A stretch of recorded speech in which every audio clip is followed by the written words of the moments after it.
ప్రియమైన దేవుని బిడ్డలారా, మన ప్రియ ప్రభువును, మన రక్షకుడు, మన విమోచకుడు అనేసే పరిశుద్ధ నామములో అందరికీ వందనాలు, శుభాలు తెలియపరుస్తున్నాం. అందరికీ వందనాలండి. అనిపించట్లేదు. దేవునికి స్తోత్రం.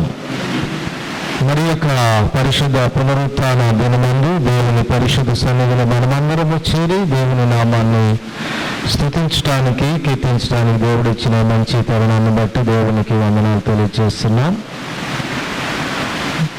మరి అక్టోబర్ మాసంలో మొదటి ఆదివారము ప్రభువుని ఆరాధించుటకు చేరి వచ్చిన మిమ్మల్ని బట్టి దేవుని మహిమపరుస్తూ ఉన్నాను.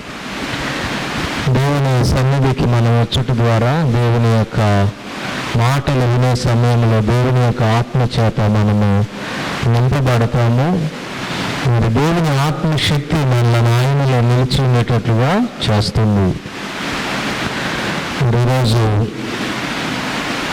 దేవుని యొక్క సంఘములో జనులు ఎలాగూ ప్రవర్తించాలి, దేవుని పిల్లలు దేవుని మందిరములో ఏ రీతిగా ప్రవర్తించాలి అనే విషయాన్ని కొద్ది సమయం ధ్యానం చేసుకుందాం. ఈరోజు కొంచెం పరిచర్య ఆలస్యమైంది. మరి పరిచర్యలో వర్తమానాలన్నీ కూడా యూట్యూబ్లో అప్లోడ్ చేయడం జరుగుతుంది. రాజా మెస్సియా ప్రేయర్ హౌస్ అని మీరు టైప్ చేస్తే ఈ యొక్క వర్తమానాలను మీరు వినవచ్చు. ఆయా ప్రాంతాల్లో ఎత్తబడిన వర్తమానాలు, బయటికి వెళ్ళి ప్రాంతాల్లో ప్రకటించిన వర్తమానాలు కూడా ఉంటాయి. మరి ఈ వారం నుంచి ఇక్కడ జరిగే పరిచర్యలు కూడా మీరు మరలా తిరిగి చూడవచ్చు.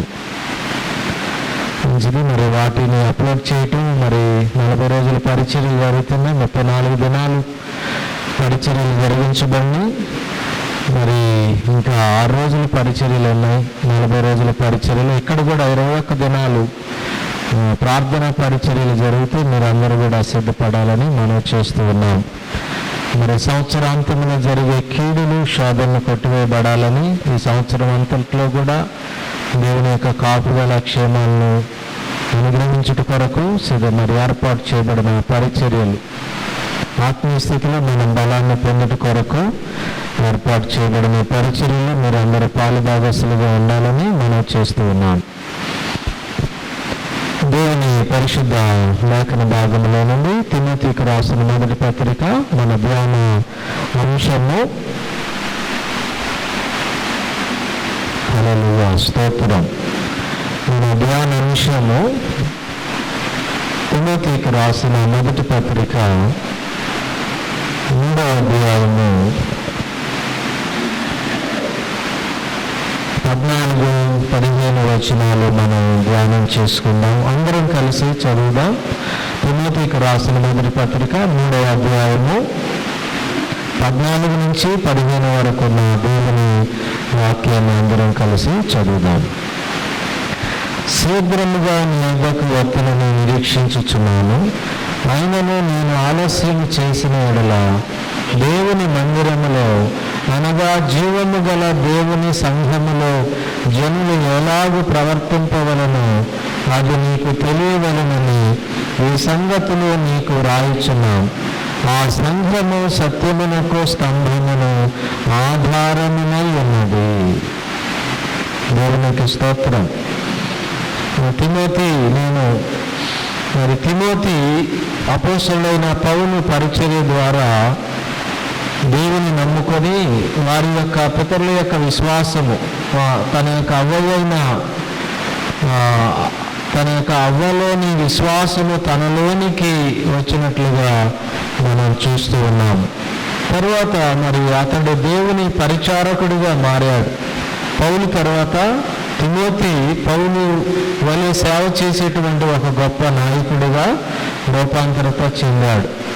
మరి దేవుని సంఘానికి క్రమముగా వచ్చేటువంటి వ్యక్తులు, సేవకులతో కలిసి ఉన్న వాళ్ళు దేవునితో పాటు సేవ చేసేంత గొప్పవారు అవుతారు. హల్లెలూయా.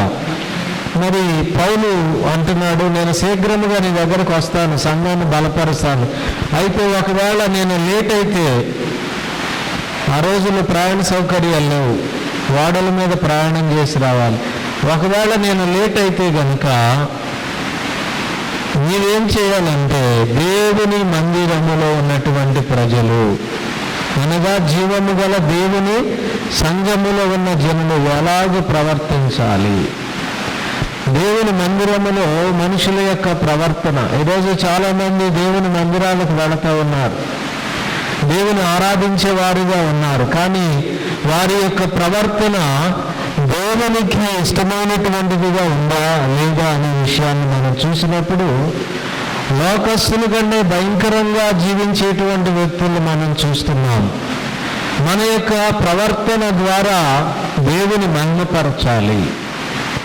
ఈ ప్రవర్తన అంతటి యందు ఆయన అధికారమునకు ఒప్పుకోమంటున్నాడు సామెతల గ్రంథంలో. అయితే దేవుని పరిశుద్ధ సన్నిధిలో మనం ఎలాగ ఉండాలి?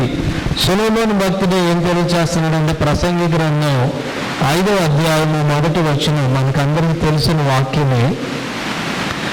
నీవు 5వ అధ్యాయం 1వ వచనం, ప్రసంగి గ్రంథం 5వ అధ్యాయం 1వ వచనం, నీవు దేవుని మందిరములకు పోయినప్పుడు నీ ప్రవర్తన జాగ్రత్తగా చూచుకొనుము. భక్తిహీనులు అర్పించినట్లుగా బలి అర్పించుట కంటే సమీపించి ఆలకించుట శ్రేష్టము. వారు తెలియకయే దుర్మార్గపు పనులు చేయుదురు. నీవు దేవుని మందిరానికి వెళ్ళినప్పుడు నేను ఎలా ఉన్నాను అని నీ యొక్క ప్రవర్తనని నీవు చాలా జాగ్రత్తగా చూసుకోవాలి. అలాగే ప్రభు బలలో పాల్పొందేటప్పుడు కూడా ప్రభు చెప్తున్న మాట ఏంటంటే మిమ్మల్ని మీరు పరీక్షించుకోండి. హల్లెలూయా. మిమ్మల్ని మీరు పరీక్షించుకొని అప్పుడు ఆ ప్రభు బలలో చేయి వేయాలని చెప్తూ ఉన్నాడు. నేను ఎలా జీవిస్తున్నాను? యేసయ్య రక్తము చేత కడుగబడిన నేను, పరిశుద్ధపరచబడిన నేను, కొనబడినటువంటి నేను ఏ రీతిగా దేవుని కొరకు జీవిస్తున్నాను అనేటువంటి ప్రశ్న మీ అందరూ కూడా వేసుకొని ఆ పిదప ఆయన యొక్క శరీర రక్తాల్లో పాలు పొందేవారుగా ఉండాలి. దేవునికి స్తోత్రం. మరి దేవుని మందిరములో ఎలా ఉండాలని దేవుని వాక్యం మనకు బోధిస్తూ ఉంది. తిమోతికి అప్పగించబడిన ఆ బాధ్యత ఏంటి? మన విషయంలో దేవుడు ఏమి తెలియపరుస్తూ ఉన్నాడు అనే సత్యాలు మనం కొన్ని చూద్దాము. గలతీలకు రాసిన పత్రిక 6వ అధ్యాయము, అపోస్తలుడైన పౌలు గలతీలకు రాసిన పత్రిక 6వ అధ్యాయము 10వ వచనం, కాబట్టి మనకు సమయము దొరికిన కొలది అందరి ఎడల విశేషముగా విశ్వాస గృహమునకు చేరిన వారి ఎడలను మేలు చేయడము. మనకు సమయం దొరికిన కొలది అందరి ఎడల, అంటే దేవుని విశ్వాస గృహం అంటే హౌస్ ఆఫ్ ఫెయిత్ పైన అదే బోర్డు ఉంటుంది మన బిల్డింగ్ మీద. విశ్వాస గృహము, విశ్వాసము ద్వారా నిర్మించబడిన గృహము. హల్లెలూయా. ఇక్కడికి వచ్చినటువంటి వాళ్ళందరి విషయంలో మేలు చేయాలి. వీళ్ళకి ఏం మేలు చేయాలి, ఏం మేలు పొందుకోవాలి అనేటువంటి విషయాలను చూసి వారు మేలు పొందుకున్నటి కొరకు ప్రయాసపడాలని తెలియచేస్తున్నాడు. దేవుని సన్నిధిలోకి వచ్చి అనేక ప్రాబ్లమ్స్ చెప్తా ఉన్నప్పుడు ఆ యొక్క ప్రాబ్లమ్స్ నుంచి వాళ్ళు విడిపించబడటానికి, విమోచించబడటానికి, వాళ్ళు మేలు పొందుకోవడానికి ఏం చేయాలి, వాళ్ళని ఎలాగ బలపరచాలి అనే విషయాలు ఇక్కడ తెలియచేయబడతాయి. అంటే విశ్వాస గృహానికి చేరి వచ్చిన వాళ్ళకి మేలు కలిగే అనుభవం ఇక్కడ ఉంటుందండి. దేవునికి స్తోత్రం. రెండవది, మేలు పొందుకోవడానికి ఇక్కడికి మనము రావాలి. ఎఫెసీ పత్రిక 2వ అధ్యాయము 19వ వచనంలో మనం చూస్తే, కాబట్టి వీరికి మీదట పరజనులను పరదేశులను ఉండక పరిశుద్ధులలో ఏకపట్టణస్థులను దేవుని ఇంటి వారునే ఉన్నారు. మీరు ఎవరంటే పరాయి దేశస్థులు కారు, ఇంకా దేవుని రాజ్య సంబంధులు. మీరు దేవుని రక్షణ పొందుకున్నటువంటి మీరు ఎలాంటి వారంటే పరదేశులు కాదు, పరిశుద్ధులతో ఏకపట్టణస్థులు. ఈ పరిశుద్ధులందరూ కలిసి పరలోక రాజ్యములో చేర్చబడతారు. అలాంటి గుంపులో చేర్చబడినటువంటి వారు, అంతేకాదు దేవుని యొక్క ఇంటిలో చేర్చబడిన వారు, రక్షించబడిన వారు అందరూ కూడా.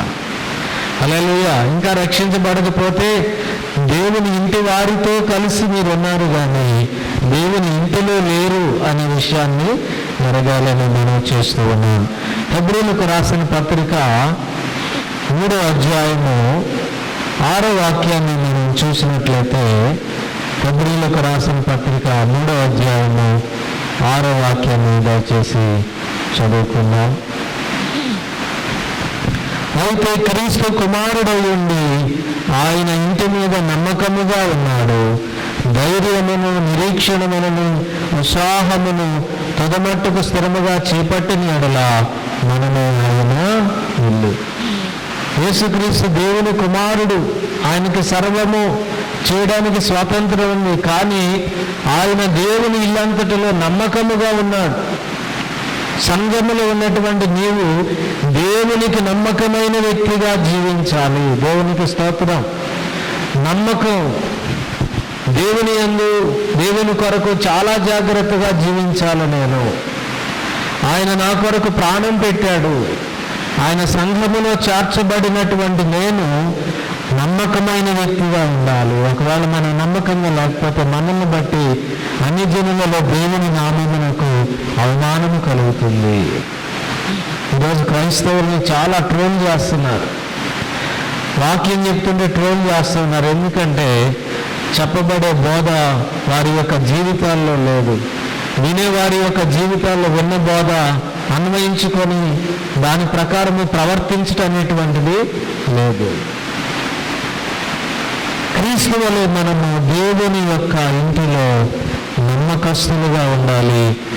ధైర్యము కలిగి, నిరీక్షణ కలిగి, ఉత్సాహముగా మన యొక్క విశ్వాసాన్ని చివరి వరకు కొనసాగించేవారుగా ఉండాలి. దేవునికి స్తోత్రం.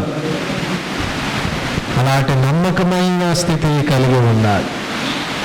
ఇంద్రియముల మేలు పొందుకునే వారిగా ఉండాలి. ఎఫెసీ పత్రిక 2:19 ప్రకారం ఏం చెప్పాడు?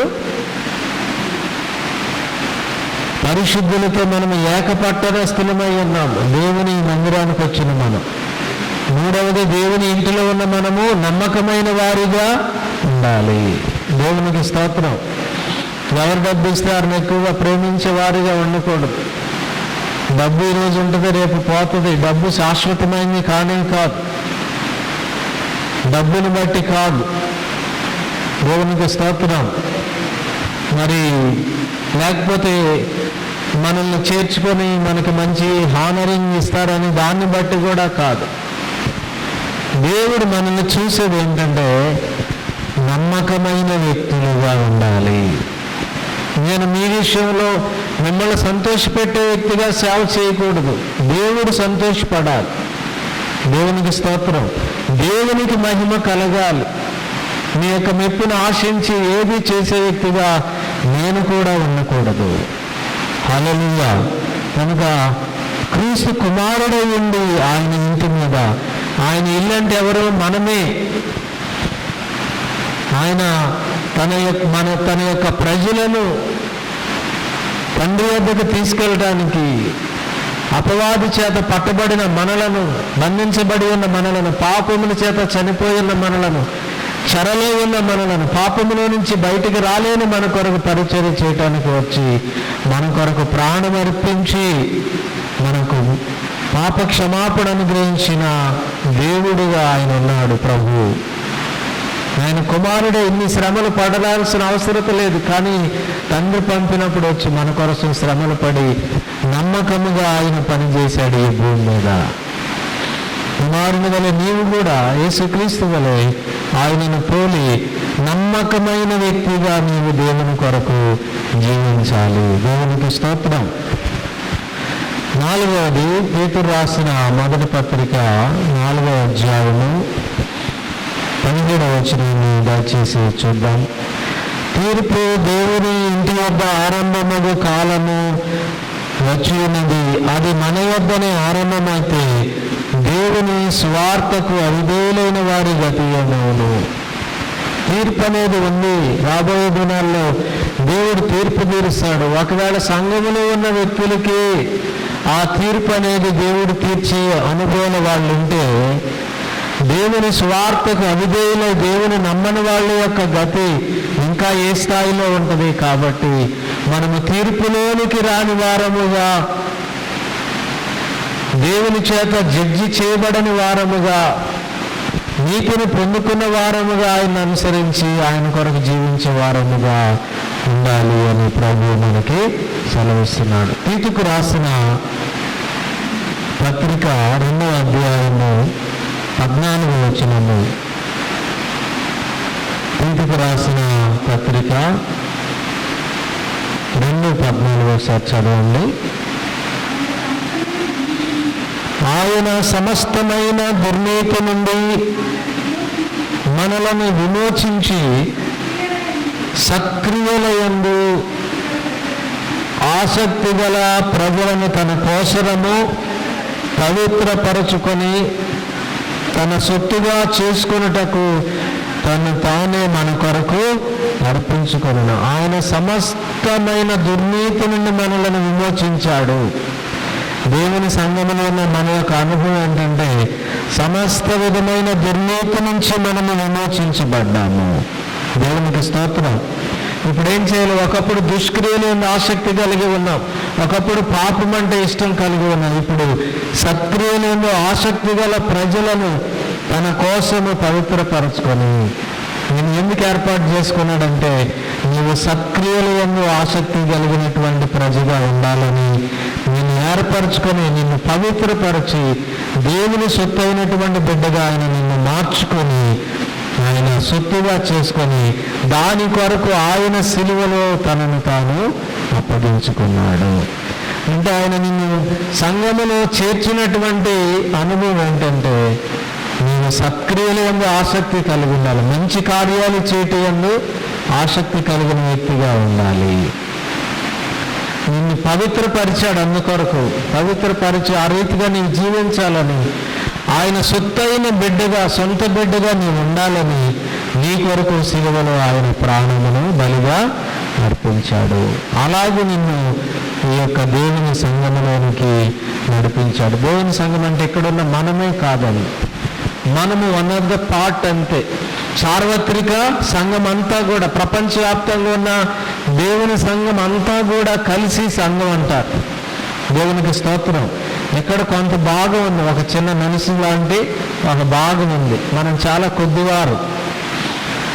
కాబట్టి ఈ చర్చిలో అంటే దేవుని యొక్క సంఘములో ఉన్నటువంటి మనము సత్క్రియలు చేసేవారుగా ఉండాలనేటువంటిది దేవుని యొక్క ఉపదేశం. పేతురు రాసిన మొదటి పత్రిక 2వ అధ్యాయము 9వ వచనము. పేతురు రాసిన మొదటి పత్రిక 2వ అధ్యాయం 9వ వచనాన్ని, అయితే మీరు చీకటిలో నుండి ఆశ్చర్యకరమైన తన వెలుగులోనికి మిమ్మల్ని పిలిచిన వాని గుణాతిశైలము ప్రచురము చే నిమిత్తము ఏర్పరచబడిన వంశమును, రాజులైన యాజక సమూహమును, పరిశుద్ధ జనమును, దేవుని సొత్తైన ప్రజలనై ఉన్నారు. మిమ్మల్ని ఎక్కడి నుంచి ఎక్కడికి నడిపించాడంటే దేవుడు చీకటిలో నుండి ఎక్కడికి నడిపించాడు? ఆశ్చర్యకరమైన వెలుగులను. మునుపు చీకటిగా ఉన్నారు, సాతాను యొక్క అధికారములో నుంచి దేవుని యొక్క అధికారములోనికి తీసుకొచ్చాడు. చీకటిలో పాపములో ఉన్న మనలను తన యొక్క ఆశ్చర్యకరమైన వెలుగులోని తీసుకొచ్చి దేవుని యొక్క సంఘములోనికి చేర్చి ఇప్పుడు మనం ఏం చేయాలని ఆశిస్తున్నాడంటే ఆయన గుణాతిశయములు, దేవుడు ఎలాంటి వాడు, నేను నమ్మిన దేవుడు ఎలాంటి వాడు, నేను నమ్మిన దేవుడిని ఎందుకు నమ్ముకోవాలి, నమ్ముకోవటం వల్ల కలిగే ప్రయోజనం ఏంటి, నేను నమ్మిన దేవుడిని మీరు కూడా నమ్మితే ఆయన గొప్పవాడు, చీకటిలో నుంచి నిన్ను వెలుగులోనికి నడిపిస్తాడు, ఆయన రక్షణలో నీకు ఇస్తాడు, పరలోక రాజ్యాన్ని ఇస్తాడు, నరకములను తప్పిస్తాడు, ఆయనకు పాపములు క్షమించే అధికారం ఉందని ఆ దేవుని గురించి ప్రకటించడానికి ఆయన నిన్ను సంఘములోనికి చేర్చాడు. మీరు ఇన్ని సంవత్సరాల నుంచి దేవుని సన్నిధానానికి వస్తున్నారు. ఎంతమందికి మీరు కనీసం ఒక 100 మందికి చెప్పగలిగారా? ఎప్పుడైనా ఒక 50 మందికి చెప్పారా? అమ్మ దేవుని నమ్ముకోండి. 2-3 గంటలు మాట్లాడుతున్నారు కదా ఒక్కొక్కరితో. కొన్నిసార్లు ఎవరికైనా యేసు ప్రభు దేవుడండి అని చెప్పారా? శాశ్వత కాలము వాళ్ళు నిత్యరాజ్యము ఉండేటువంటి ఆ పనిని దేవుని సంఘములో ఉన్న బిడ్డలకు అప్పగించాడు. దేవుని సంఘములోని ప్రజల్ని ఎవరు తీసుకురావాలి? దేవుని సేవకుడు కూడా పరిచర్య చేయాలి. గొర్రెలు ఎవరు కాస్తారండి? కాపరి కాస్తాడు. పిల్లలు ఎవరు పెడతారు? గొర్రెల కాపరా? చెప్పండి. గొర్రెలే పెడతారు. మీరు మేపబడుతున్నారు, వాక్య ప్రకటన మీకు జరిగించబడతా ఉంది. మీరేం చేయాలి? ఫలించాలి. అదే ఫలించటం అంటే. ప్రభువుని ఫలించావా? ఎన్ని ఫలాలు ఇచ్చావు? ఇదిగో నేను నిన్ను రక్షించాను, నా కొరకు నీవు ఏ విధంగా జీవించావు. ఆయన కోసం జీవిస్తే మనలో ఆత్మ ఫలాలు ఉండటమే కాకుండా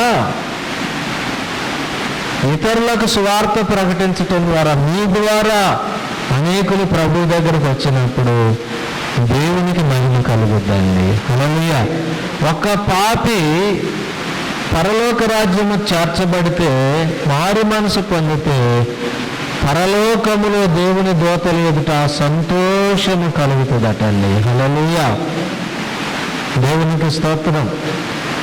మరి ఈరోజు దేవుని బిడ్డలారా, మీ యొక్క జీవితాల్లో, దేవుని పరిశుద్ధ సంఘానికి వస్తున్న మీ యొక్క జీవితాలు ఎలాగో ఉన్నాయి? నేను ముగిస్తున్నానండి, చాలా వచనాలు ఉన్నాయి కానీ ముగిస్తున్నాను. దేవుని బిడ్డలారా, మీరు ఈ యొక్క విషయాలు దేవుని సన్నిధిలో మీరు చేర్చబడిన మీరు ఏ రీతిగా ఆయన కొరకు ఉన్నారు, మేలు చేయబడతా ఉంది. ఇక్కడ మీరు దేవుని ఇంటిలోనికి తీసుకుని రాబడ్డారు, పవిత్రపరచబడ్డారు. ఆయన కొరకు నమ్మకమైన బిడ్డలుగా ఉండాలి, ఆయన ప్రకటించే బిడ్డలుగా ఉండాలి, ఆయన మహిమపరిచే వారిగా ఉండాలి. అలాంటి కృప పరిశుద్ధాత్మ దేవుడు దేవుని సంఘములో ఉన్న మీరు మీకు దయచేయను గాక. మరి మీ ప్రవర్తన ఆయనకి ఇష్టమైనదిగా ఉంచటం మాత్రమే కాకుండా ఆయన కొరకు మీరు పనిచేసే వారుగా ఉండటానికి పరిశుద్ధాత్మ దేవుడు సహాయం చేయను గాక. ప్రార్థన చేసుకుందాం. ఉన్న వాక్యాన్ని బట్టి ప్రభు సన్నిధిలో ప్రార్థన చేసుకుందాం. పరిశుద్ధుడా, ప్రేమగల తండ్రి, నాయన, దేవుని మందిరంలో జనులు ఎలాగో ప్రవర్తించాలో కొన్ని మాటలు, స్వల్పమైన విషయాలు, కొద్ది విషయాలు వెంటనే బలపరుచుకున్నారు, ప్రకటించటం బలపరుచుకున్నారు. అందుని బట్టి స్తోత్రాలు. చేరొచ్చిన బిడ్డలను దీవించి ఆశీర్వదించండి. మీ కృపలను బిడ్డలను బహుగా వర్ధలొచ్చేయండి నాయన. మీ స్వరక్తమిచ్చి సంపాదించిన ఈ యొక్క సంఘము మీ కొరకు సాక్షులుగా జీవించటానికి, ఇతరులకు మేలు చేసేవారుగా, మీకు నమ్మకస్తులుగా ప్రభువా, మిమ్మల్ని ప్రకటించేవారుగా ఉండటానికి సహాయం చేస్తురండి. ఇతబడిన మాటలు బిడల హృదయాల్లో ముద్రించండి ప్రభువా.